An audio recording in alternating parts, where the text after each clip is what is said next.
Hello everyone, welcome to this video. तो इस video में हम ये वाला क्वेश्चन का सॉल्यूशन निकालेंगे। तो चलिए पहले पढ़ के शुरू करते हैं, देखते हैं कि हमसे पूछा क्या गया है। सो यहाँ पर देखिए दो स्टेटमेंट्स दिया हुआ है, एक है असर्शन एंड दूसरा है रीजन।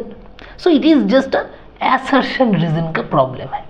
तो असर्शन में देखिए, a person goes to high altitude and experiences altitude sickness with symptoms like breathing difficulty and heart palpitation। ठीक है, तो पहले हम assertion के ऊपर काम करते हैं, बाद में रीजन को देखते हैं। रीजन में देखिए, due to low atmospheric pressure at high altitude the body does not get sufficient oxygen. तो रीजन हम बाद में सोचते हैं, पहले असर्शन को लेके थोड़ा सोचते हैं कि देखिए असर्शन में एक फिजियोलॉजिकल कंडीशन के बारे में दिया हुआ है, दैट इज ऑल्टीट्यूड सिकनेस। ये क्या चीज है और इसके सिम्टम्स क्या क्या है, उसके बारे में असर्शन में दिया हुआ है। देखिए, तो चलिए जान लेते हैं। भाई साहब, ये बहुत ही एक इजी चीज है। देखिए, altitude sickness it is a physiological condition. क्या है ये? It is just a physiological condition. क्या होता है इस कंडीशन में? क्या होता है कंडीशन में? देखिए, इसका नाम में ही दिया हुआ है, it is a physiological condition in which sickness occurs. क्यों होता है सिकनेस? ड्यू टू ऑल्टीट्यूड, है ना। Altitude sickness is just a physiological condition in which sickness occurs in our body, है ना, ड्यू टू ऑल्टीट्यूड। देखिए, नाम में ही है इसका डेफिनेशन। सो इस तरह हमें याद रखना चाहिए, क्योंकि बायोलॉजी में बहुत सारा टर्मिनोलॉजीज आर प्रेजेंट। उतना टर्मिनोलॉजी एक साथ कोई भी याद नहीं रख सकता, तो आपको ट्रिक्स अप्लाई करना होगा। खुद के लिए खुद ही ट्रिक्स बनाना पड़ेगा। देखिए, जैसे हर एक टर्मिनोलॉजी के साथ उसका डेफिनेशन जुड़ा रहता है। जैसे ऑल्टीट्यूड सिकनेस मतलब sickness due to altitude. Altitude का मतलब क्या है? ऑल्टीट्यूड मतलब height. So the sickness due to height is known as altitude sickness। अब देखिए, ये तो सीधा सा बात में मैंने आपको बता दिया। अब हमें देखना है ये क्यों होता है, क्यों ये सिकनेस होता है, वो हम बाद में देखेंगे, वो हम रीजन पार्ट में वो हम देखेंगे। पहले हमें जानना पड़ेगा असर्शन में कि what is the symptoms of this altitude sickness. ये जो सिकनेस मैंने यहाँ पर लिखा है, What does this sickness actually means? क्या क्या होता है ऑल्टीट्यूड सिकनेस में? चलिए जान लेते हैं। तो देखिए, तीन तरह का सिकनेस हो सकता है। There are three types of sickness. Number one is normal sickness। कुछ सिकनेस होते हैं which are normal। कैसा है वो सारा सिम्टम्स नॉर्मल सिकनेस का? देखिए, first one is increased breathing, है ना, the rate of breathing will be increased। Second one is shortness of breath। Number three is irregular breathing will be short and irregular। Number four is increased urination. So ये सब जो होता है altitude sickness में, ये सब है normal symptoms of altitude sickness. Number two में देखिए, कुछ symptoms are caution symptoms. Normal symptoms से थोड़ा डेंजरस है ये वाला कॉशन सिम्टम्स। क्या क्या है? नंबर वन, डिहाइड्रेशन हो जाता है। नंबर टू, फैटिग मतलब weakness. Number C difficulty in sleeping, difficulty in sleeping.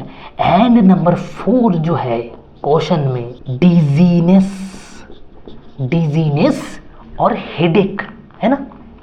तो देखिए ये सब है क्वेश्चन सिम्टम्स, है ना। और नंबर 3 में, number 3 type of symptoms, these are very very dangerous, these symptoms are really dangerous and known as emergency symptoms। क्या क्या है emergency symptoms of altitude sickness?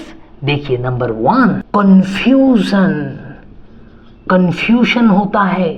Number 2 loss of thoughts, loss of thoughts। number 3 vision disturbances, vision disturbance हो जाता है। number 4 speaking difficulty, speaking difficulty।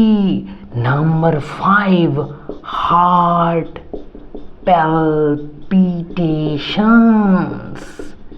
number 6 blue colored lips or fingertips। number 7 chests become tight, chests become so much tight। देखिए और भी बहुत सारा symptoms है, लेकिन all this symptoms are very important. आपको ये सारा सिम्टम्स याद रखना ही पड़ेगा। तो देखिए मैं एक बार फिर से दोहरा देता हूँ पूरा। Altitude sickness is just a physiological condition. उसमें क्या होता है? उसमें सिकनेस होता है due to height, due to altitude. Sickness मतलब क्या क्या, सिकनेस में क्या क्या सिम्टम्स है? देखिए there are 3 types of symptoms. One is normal symptoms, जो कि सारे ह्यूमन बॉडीज में होता है। दूसरा जो symptoms are caution symptoms। number 2 symptoms, caution symptoms are more dangerous than normal symptoms। and number 3 is emergency symptoms are the very dangerous symptoms। तो normal symptoms में देखिए ब्रीदिंग इंक्रीज हो जाएगा, रेट ऑफ ब्रीदिंग बढ़ जाएगा, breathing short हो जाएगा and irregular हो जाएगा, एंड यूरिनेशन भी इंक्रीज कर जाएगा। कॉशन सिकनेस में डिहाइड्रेशन होगा, फैटिग और वीकनेस होगा, डिफिकल्टी इन स्लीपिंग होगा एंड डिजीनेस, हेडेक होगा। एंड इमरजेंसी सिचुएशन में देखिए जब ब्रेन में भी ऑक्सीजन नहीं आएगा, जब ब्रेन, बाद में रीजन में मैं आपको समझा दूंगा कि ये सब क्यों होता है, ठीक है। अब जरा सिम्टम्स को देख लीजिए असर्शन के लिए। सो इमरजेंसी में कंफ्यूजन होगा, loss of vision, loss of speaking, उसके बाद देखिए हार्ट पैल्पिटेशन होगा, हार्ट में डिस्टर्बेंस होगा, चेस्ट टाइट हो जाएगा, लिप्स ब्लू हो जाएगा, blue coloured lips and finger tips, nails, ये सब ब्लू हो जाएगा। So this physiological conditions as a whole is termed as altitude sickness. तो चलिए ये आइडिया दिमाग में रख के अब क्वेश्चन में असर्शन में देखते हैं। तो असर्शन में था a person goes to high altitude and experiences altitude sickness। Yes, altitude sickness occurs in high altitude with symptoms like breathing difficulty and heart palpitation। So yes, assertion is correct। तो हमें मिल गया है भाई साहब, assertion is correct, है ना। अब चलिए रीजन में थोड़ा ध्यान देते हैं कि what is the reason behind altitude sickness। तो देखिए ध्यान से सुनिएगा। पहले आप मुझे ये बताइए कि what is the difference in atmosphere. जब हम ग्राउंड लेवल से हाइट में जाते हैं, मान लीजिए ये एक हिल है, ठीक है, ये हिल का हाइट है मान लीजिए 500 मीटर। तो ये है हमारा ग्राउंड लेवल। तो कोई भी पर्सन जब ग्राउंड लेवल पे रहता है और वही पर्सन जब 500 मीटर हाइट में चला जाता है, तब क्या डिफरेंस होगा एटमॉस्फेयर में, क्या डिफरेंस होगा पहले वो बताइए। हमें पता है कि एटमॉस्फेरिक गैसेस जो है the amount of atmospheric gases decreases with increase in height. क्या बोला मैंने? डेंसिटी ऑफ एटमॉस्फेरिक गैसेस जो है it decreases with increase in altitude और हाइट। ये वाला लाइन हमेशा याद रखना पड़ेगा। देखिए, this is the key line of the reason of altitude sickness. यही है की लाइन।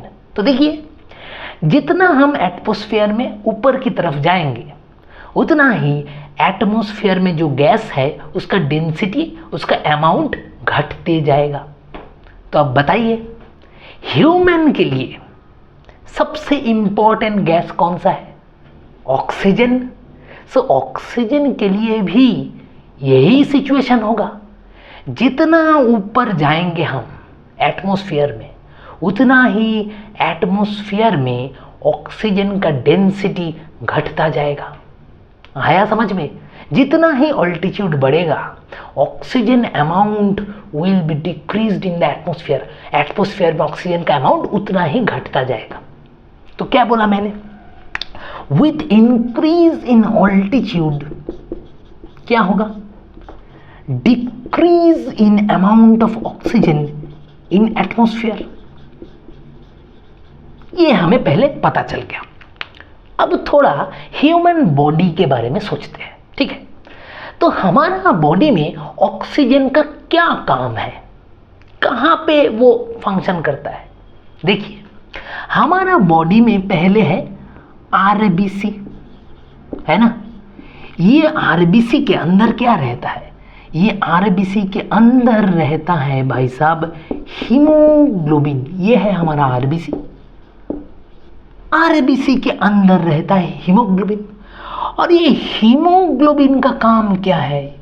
ये हीमोग्लोबिन के ऊपर रहता है ऑक्सीजन। तो in this way oxygen is carried within our body. हमारा बॉडी में ऑक्सीजन कैसा कैरी होता है? हमारा बॉडी में क्या होता है? आरबीसी के अंदर रहता है हीमोग्लोबिन और हीमोग्लोबिन कैरी करता है ऑक्सीजन मॉलिक्यूल को। तो ये होता है हमारा बॉडी में नॉर्मली। अब देखिए, जब कोई भी ह्यूमन बीइंग ग्राउंड लेवल पे है तो उसे क्या मिल रहा है? उसे सफिशिएंट ऑक्सीजन मिल रहा है। तो उसका आरबीसी और उसका बॉडी में जो ऑक्सीजन डिमांड था वो सारा का सारा पूरा हो रहा है। तो उसका फिजियोलॉजिकल फंक्शन नॉर्मल चल रहा है। कोई भी सिकनेस या कोई भी प्रॉब्लम नहीं हो रहा है। क्यों? क्योंकि वो ग्राउंड लेवल पे है, उसे ऑक्सीजन पूरा का पूरा मिल रहा है।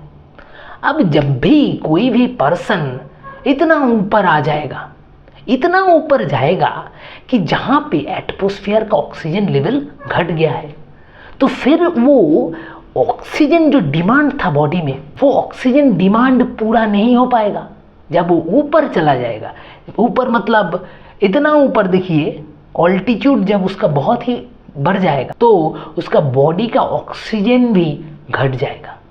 The amount of oxygen with in his body will be decreased, क्योंकि वो एटमॉस्फेयर से वो ऑक्सीजन ले ही नहीं पाएगा। ऑक्सीजन में एटमॉस्फेयर ही तो कम है, तो उसका बॉडी में भी ऑक्सीजन घट जाएगा। तो क्या होगा? हीमोग्लोबिन ऑक्सीजन कैरी नहीं कर पाएगा, जितना चाहिए उतना नहीं कर पाएगा। RBC will be devoid of oxygen, है ना? आरबीसी क्या होगा? RBC will be devoid of oxygen due to altitude. Due to this reason, due to decrease in oxygen in our body, होता है altitude sickness, होता है वो सब symptoms जो थोड़ा पहले ही मैंने आपको बताया है। dizziness, headache, vision, that is heart palpitations, breathing difficulty, ये सब होने का मेन रीजन है decrease in amount of oxygen in our body. तो आया समझ में? तो बताइए, अब रीजन जो है उसे हम थोड़ा देखते हैं। तो देखिए, due to low atmospheric pressure at high altitude the body does not get sufficient oxygen. Yes, जितना हाइट बढ़ेगा उतना ही एटमॉस्फेरिक प्रेशर घट जाएगा, उतना ही एटमॉस्फेरिक गैस का अमाउंट घट जाएगा, उतना ही एटमॉस्फेरिक ऑक्सीजन का अमाउंट भी घट जाएगा। सो दैट इज वाई हमारा बॉडी में भी ऑक्सीजन घट जाएगा। बॉडी ऑक्सीजन नहीं ले पाएगा एटमॉस्फेयर से तो क्या होगा? ऑल्टीट्यूड सिकनेस होगा।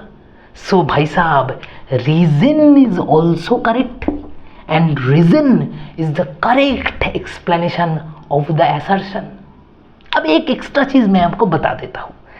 तो भाई साहब, इसका मतलब तो ये नहीं कि हम कभी भी माउंटेन में घूमने नहीं जा पाएंगे, है ना। अगर ऐसा होता तो हम कभी भी माउंटेन में नहीं जा पाते, और जो लोग माउंटेन में रहता है वो तो मर जाता वहां पर रहते रहते। तो फिर कैसे वो लोग माउंटेन में रह रहा होता है जो माउंटेन में नॉर्मली लिव करता है? तो देखिए भाई साहब, दो चीज है जिससे हम ऑल्टीट्यूड सिकनेस को खत्म कर सकते हैं, ऑल्टीट्यूड सिकनेस से बच सकते हैं। ऐसा दो उपाय है। क्या क्या है? एक उपाय ये है कि भाई साहब, increase the rate of breathing. Breathing rate को बढ़ा दीजिए। अगर हम ब्रीदिंग रेट को इंक्रीज कर देंगे तो जितना ऑक्सीजन जाना चाहिए होता है एक इंस्पिरेशन में, उससे ज़्यादा अगर हम ब्रीदिंग कर लिए तो number of inspiration will increase and amount of O2 that will get inside our body will also increase. ये एक तरीका है। एंड दूसरा तरीका है ऑल्टीट्यूड सिकनेस को बचने का, that is increase in the production of RBC। देखिए, प्रोडक्शन ऑफ RBC का मतलब erythropoiesis.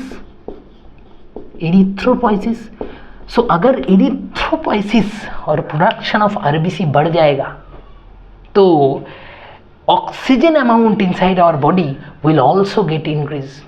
The more amount of oxygen मतलब मोर RBC मतलब more amount of oxygen will be carried within our body, तो भी हम ऑल्टीट्यूड सिकनेस से बच सकते हैं। अब जो लोग माउंटेन में रहता है उसका बॉडी ऐसे एडप्ट हो जाता है कि उसका एरिथ्रोपोइसिस बहुत ही ज़्यादा होता है बॉडी में। आया समझ में कि वो लोग क्यों बच जाता है माउंटेनियर्स में? जो नॉर्मली रहता है उसका बॉडी बहुत ज़्यादा अमाउंट ऑफ RBC प्रोड्यूस करता है, so they don't have any problem living there in high altitudes. So hope you understood the whole problem and also the solution.